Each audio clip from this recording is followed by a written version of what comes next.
What's going on, everybody? I'm back with another video for my Omi homies. And there is a lot to talk about. The crypto market has been volatile. So let's talk about the Omi price action. Just how risky is Omi? We'll also get into some Veve news and some overall crypto news. So stick around, there's a lot to talk about. Don't forget to smash the like button if you like the content. And subscribe to the channel. We are racing towards 1,000 subs. Now let's get into it.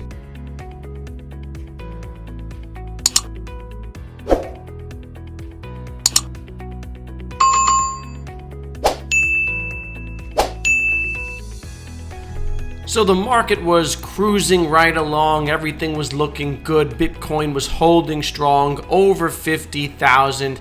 And then came one of the most historic days in the history of crypto, the day that Bitcoin would become legal tender in El Salvador, and the market tanked.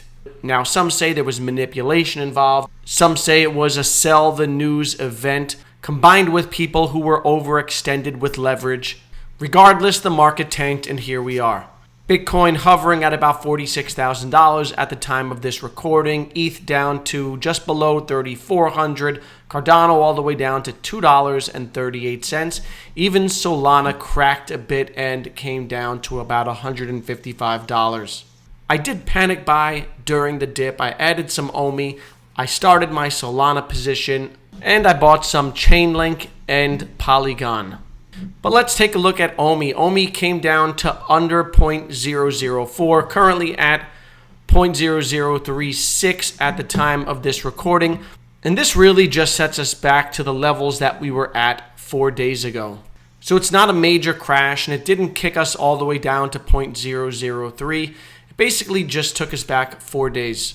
Now, this is a reminder of the volatile nature of crypto. People have a tendency to FOMO into projects or to feel like they're missing out. But the one thing about crypto is it will always provide you with an opportunity. The key thing is being ready to take advantage of the opportunities, and that's why it's important to have some money on the side. Now, some people have a 10% rule where they want to keep 10% of their portfolio in cash, ready to be deployed in the event of a pullback like we just saw. Some people like to keep a little more in cash, 20%. It's really up to you.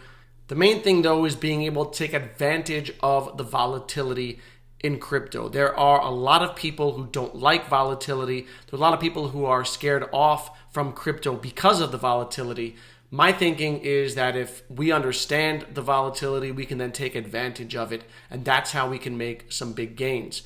Now, I wanted to talk a little bit about something that was on YouTube yesterday on millennial money.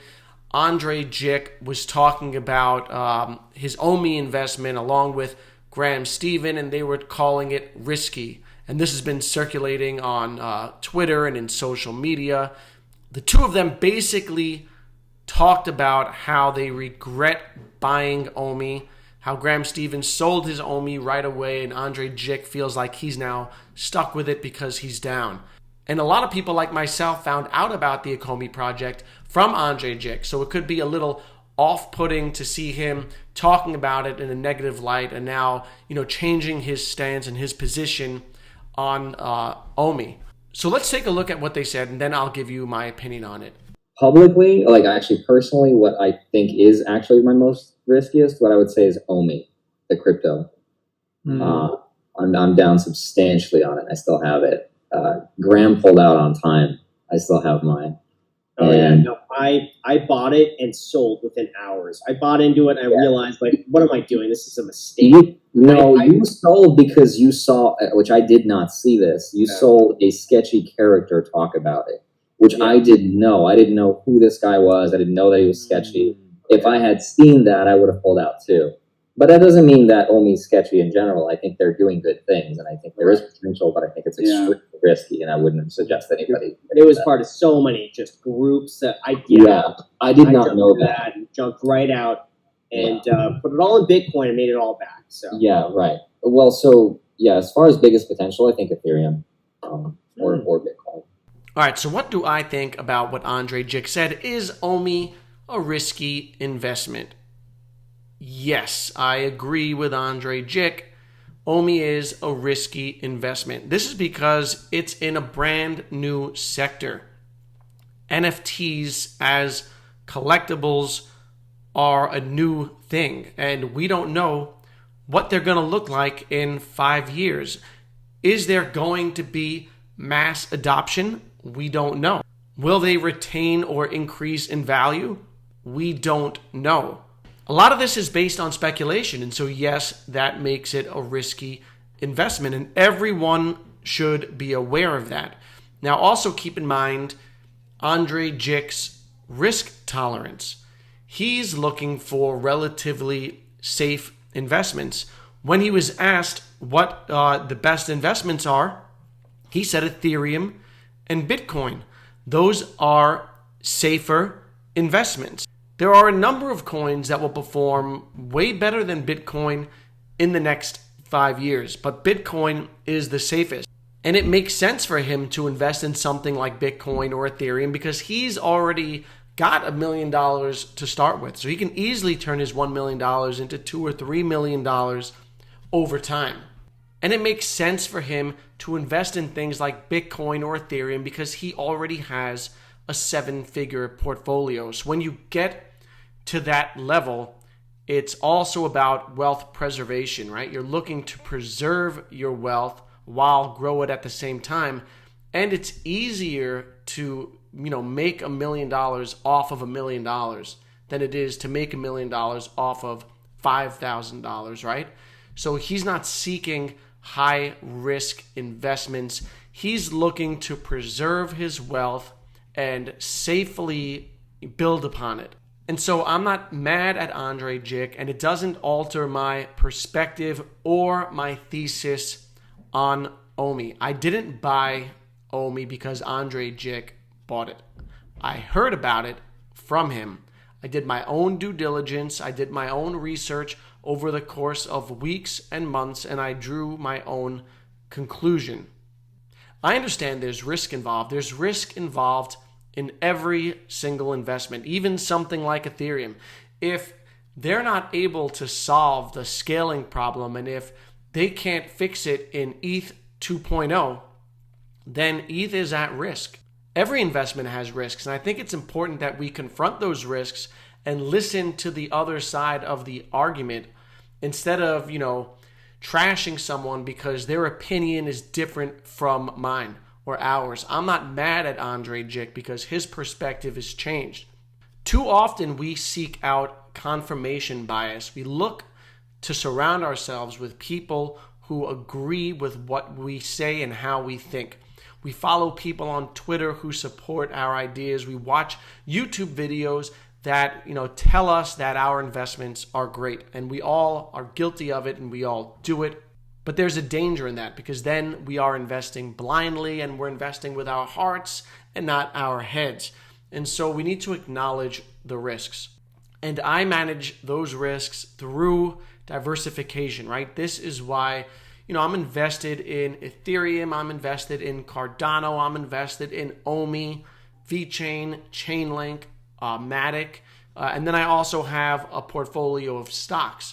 This way, I believe that OMI is going to succeed, and I believe that OMI will, hit that 5 cent mark, if not this year, then sometime next year, and go substantially higher than that, because I do believe in the space that it's in, and I do believe in the team.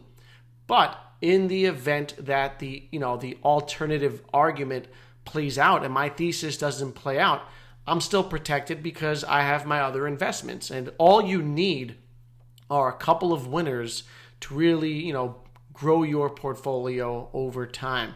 But ultimately, it depends on your risk management. It depends on your investing strategy. It depends on your level of conviction. Speaking of conviction, shout out to the homie, the real Randy Chavez. I don't think I've seen anyone with more conviction than him.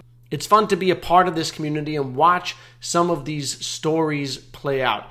So while, I agree with Andre Jikh that there is some risk involved to OMI, it does not change my thesis. I still believe in the project. I believe in the team. Now let's get back to some crypto news and some OMI news. So I was talking earlier about what a historic moment it was for El Salvador to adopt Bitcoin, and that happened yesterday.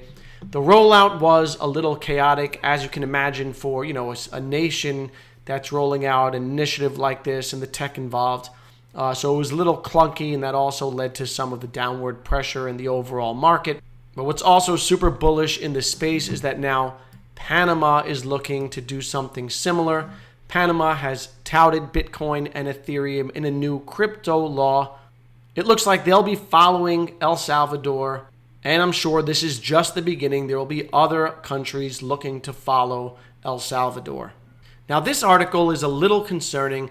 The SEC has told Coinbase that they would sue them over their Lend initiative. If you're not familiar, Coinbase is in the process of rolling out a program similar to they have in BlockFi, where people can, park their money in a USD stablecoin and earn yield off of it.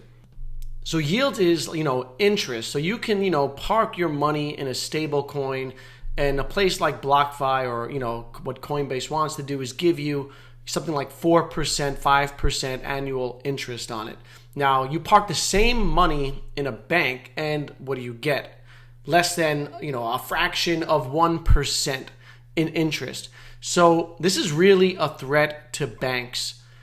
And it doesn't surprise me that the SEC is now going after Coinbase on this, and I do see them going after, other exchanges and doing what they can to stop this, because this has the potential to disrupt the whole financial system, and the SEC is not going to allow that. Now, I said previously that I think that regulation is a good thing because it'll provide clarity for the market, and then everyone knows where they stand. On the flip side, regulation could bring about some serious volatility, all right? So this is something to keep an eye on. On to more specific Veve news. Star Trek The Next Generation's Series 1 drop occurred this morning. It's great to have another license debut. Anytime you introduce a new license, you introduce, the Veve product to a whole new group of people. So if you're not a Marvel fan, maybe you're into Star Trek, or maybe you're into like the art pieces that they have, in the Veve app, or maybe you'll be into the NFL products they roll out later in the year. These are all different niches that appeal to different people and different types of collectors. And that's necessary in order to bring wider adoption and to onboard more people. It'd be great for them to add, anime characters, or even, some horror characters. Imagine an animated Michael Myers NFT or an animated Jason Voorhees. With every new niche that they introduce in the Veve app, they'll be appealing to new and different sectors of people, and I think that's really important for scalability of the project. And you can look at the success that they've had with the comics as evidence of that. The secret rare comics are now forming, a floor level in the 5-figure range. It's a really good sign, and one of the things that I love about this project is that it has so many different, tentacles and layers to it. It can appeal to so many different types of collectors, and we didn't even get into gaming yet. And yes, Andre Jikh, you are correct. There is some risk with OMI, as with any investment, but I do believe we will be rewarded over time. But what do you think about what Andre Jikh said? What's your perspective? Where do you see OMI going? Let me know in the comments below. As always, I hope you enjoyed the content. If so, please smash that like button and subscribe to the channel. I hope you all have a great week. Stay happy, stay healthy, and stay safe. I will see you in the next video.